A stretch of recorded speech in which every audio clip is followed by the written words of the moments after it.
Children. This is a case about children. Children who lived under the same roof,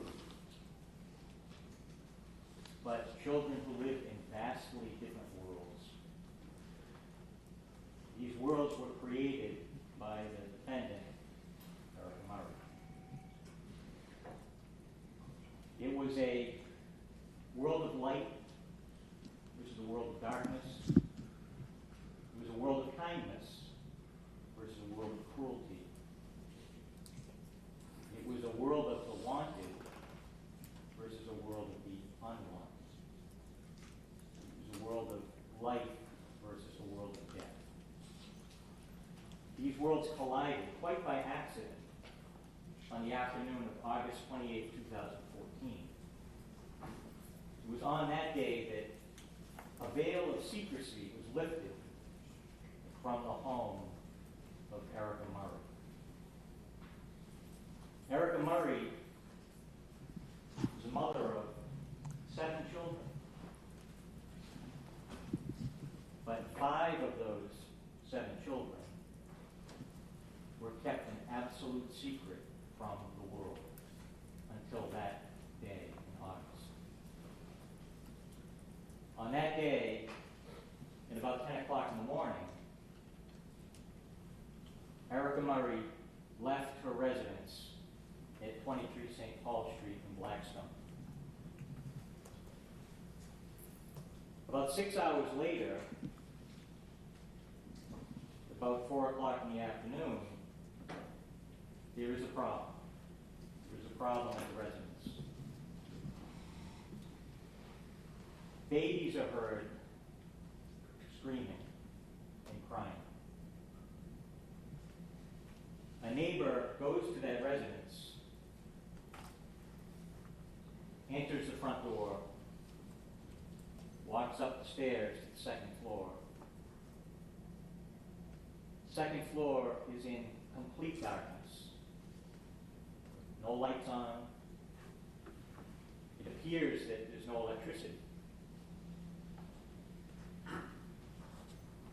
The windows are all covered, so there is no sunlight. There's no artificial light. It's just blackness. But this neighbor is led through that 2nd floor by the sound of the crying babies. She goes into one room and finds a 5-month-old baby lying on a bed. She goes into another room and finds what appears to be a 2 or 3-year-old child rocking violently on a bed. Both children are covered in excrement, in feces.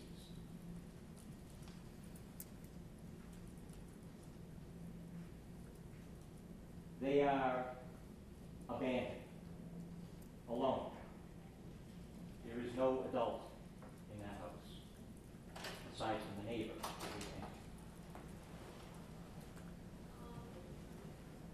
The neighbor calls 911. She needs some help with the situation. Within minutes, the police arrive, the Department of Children and Families arrives, and the Board of Health arrives. All people who enter that residence that day are appalled at what they see.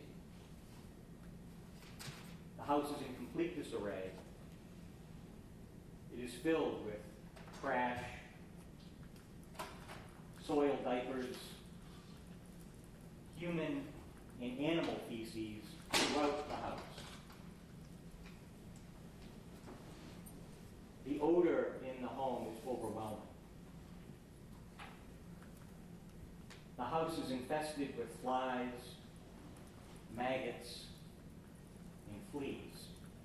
Ultimately, the house is condemned by the Board of Health because it is unfit for human habitation. And ultimately, it has to be torn down.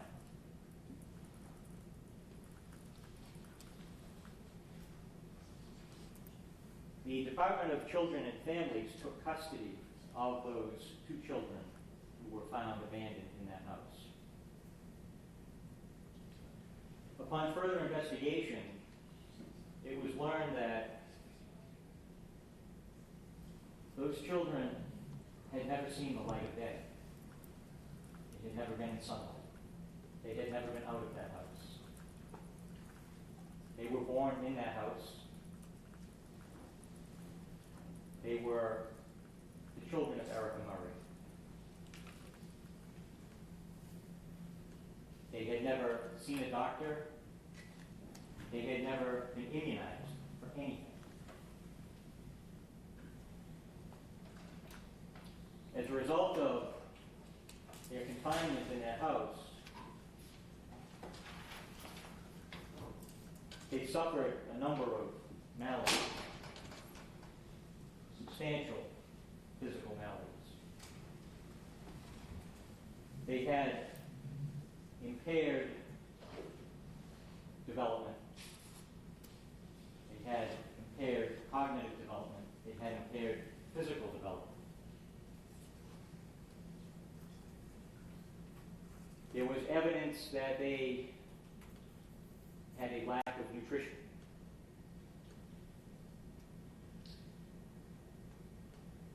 The oldest child in the house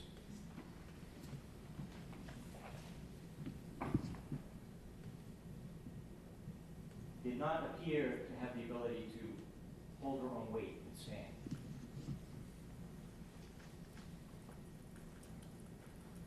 Her muscles were not strong enough to support her. She would, in a seated position, would just flop over. As a result, she appeared to have hip dysplasia. She also appeared to show some evidence of autism. The younger child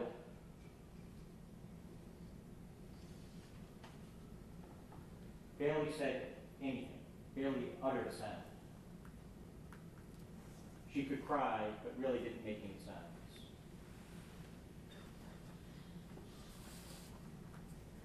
The younger child did not have the ability to even bring her hands together to hold something. Her muscles were not developed enough to do that. Both children showed evidence of flattened heads in the back, which would suggest that they spent long periods of time lying in the house.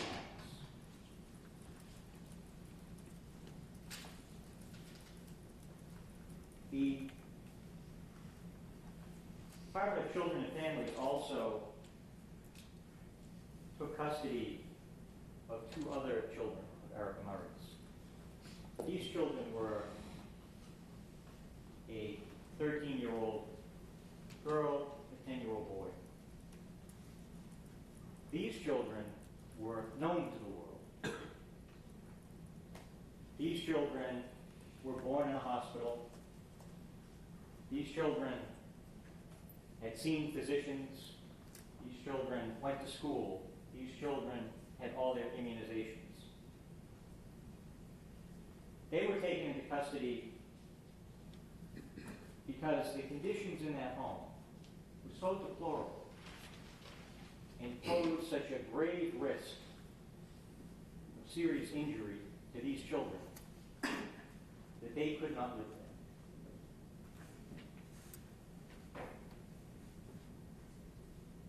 The home was in such deplorable condition that the Blackstone dog officer had to take custody of a dog that was found in a cage in the cellar, and a cat. Both animals suffered terrible flea infestations. It was so bad their skin was raw at points.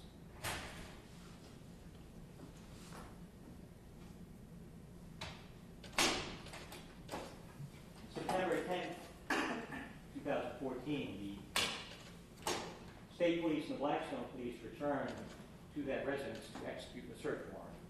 The purpose of the search was to try to find some identifying paperwork to be certain that these were children of Erika Murray.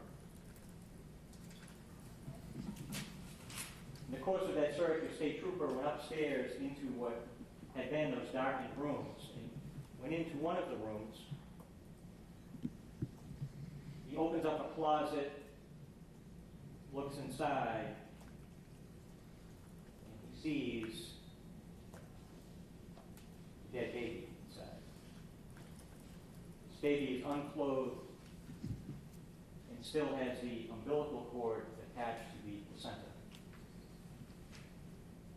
At that point, the search comes to an end, and the police obtain another search warrant, and they prepare to go through the house thoroughly.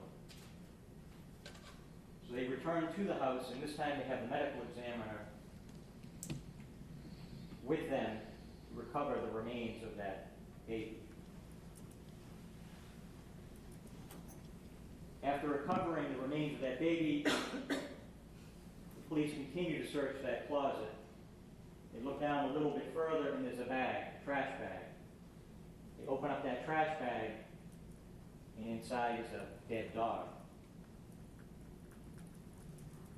They continue searching that closet, and they find at the bottom of that closet a second dead baby. This one appears different from the first. This one appears to be around full term. This one is diapered and fully clothed. But they are skeletal remains. Police continue to search the residence, and they go into another bedroom. They get to another bedroom and another closet. They open that closet, search that closet. Inside of that closet, they find a third dead baby. This third dead baby, like the second one, also appears to be full term. He is also diapered and fully clothed, though they are skeletal remains.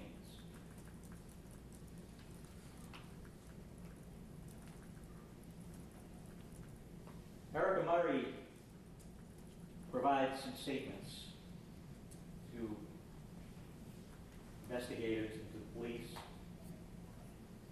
And in the course of those statements, she acknowledges that she is the mother of 7 children. And she was the mother of all of those dead babies found in that residence. She is the mother of those 2 abandoned children who were found in that residence.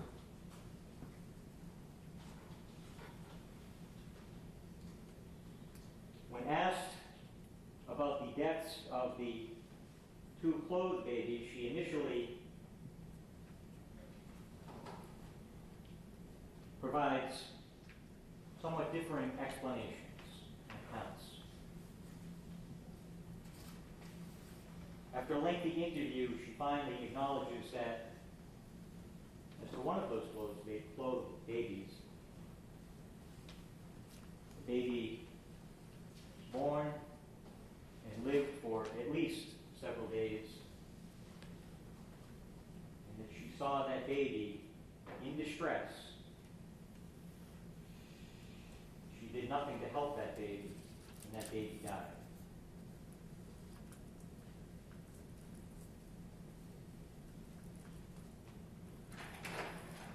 What I have just outlined is a sketch of the Commonwealth's evidence. It's not all the evidence.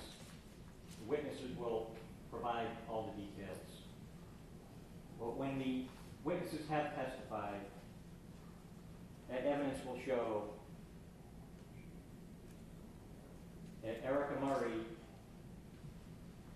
created 2 different worlds for her children. A world for the wanted and a world for the unwanted. That Erika Murray